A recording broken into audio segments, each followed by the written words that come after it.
अस्सलाम वालेकुम। In today's lecture I will talk about कि व्हाट इज़ एन एटम। तो एटम को अंडरस्टैंड करने के लिए हमें सबसे पहले जो है वो मैटर को अंडरस्टैंड कर लेना चाहिए कि जो मैटर है वो क्या चीज़ होती है।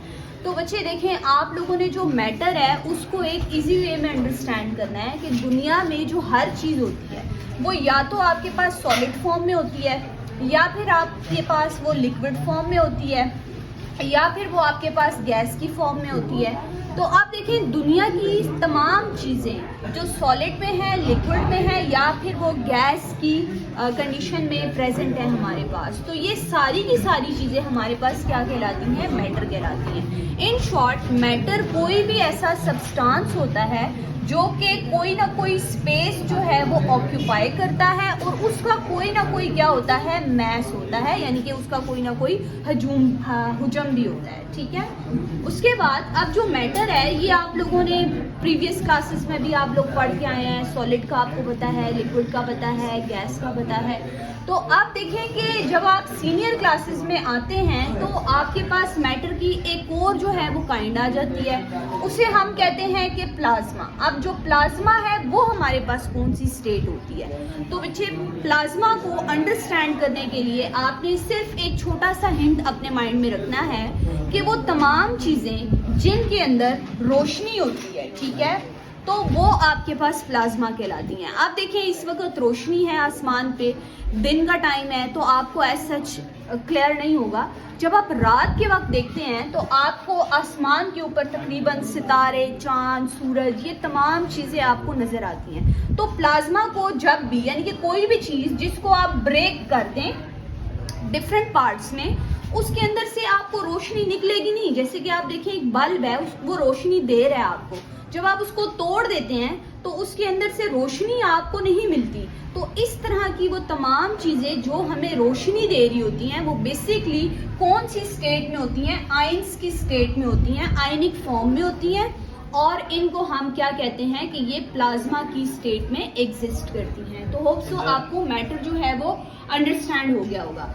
अब बात करते हैं कि ये जो तमाम मैटर्स हैं, यानी सॉलिड है, लिक्विड है, प्लाज्मा है, गैस है, आखिर को ये भी तो किसी चीज़ से मिलके बना हुआ है।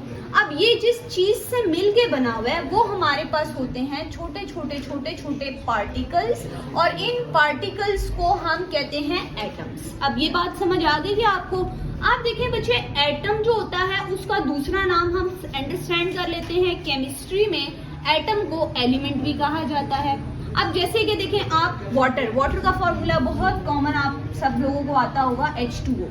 तो H2O जो है वो बेसिकली, अगर मैं H2O वाटर को हम तोड़ दें तो ये हमारे पास H के इसके दो जो है वो हमारे पास एटम्स निकलेंगे, और एक जो है वो किसका निकलेगा? +1 जो है वो हमारे पास ऑक्सीजन निकलेगा।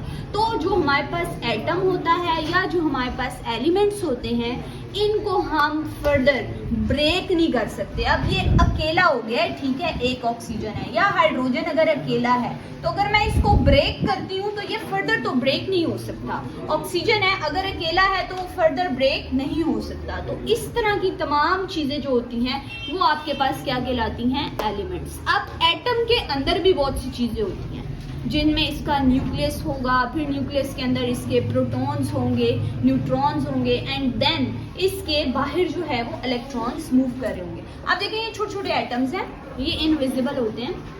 अब हम इनको अगर माइक्रोस्कोप के नीचे, इलेक्ट्रॉन माइक्रोस्कोप के नीचे अगर हम एक एटम को अंडरस्टैंड करें, तो फॉर एग्जांपल ये एक एटम है, ठीक है, जस्ट सपोज इसके मिड में हमारे पास क्या होता है? न्यूक्लियस होता है, ठीक है, और न्यूक्लियस के अंदर इसके पास क्या होते हैं? प्रोटॉन्स होते हैं और न्यूट्रॉन्स होते हैं, और इनके बाहर ये जो शेल्स होते हैं, यहाँ पर आपके इलेक्ट्रॉन्स यानी कि माइनस चार्ज जो है वो आपके पास क्या कर रहा होता है? रिवॉल्व कर रहा होता है। प्रोटॉन P से है, इसका मतलब है इसके ऊपर कौन सा वाला चार्ज होगा? पॉजिटिव चार्ज होता है। न्यूट्रॉन आपने देखना है न्यूट्रल, नो से भी आप इसको याद कर सकते हैं, और इसके ऊपर नो चार्ज होता है, 0, और इलेक्ट्रॉन के ऊपर आपके पास माइनस चार्ज होता है।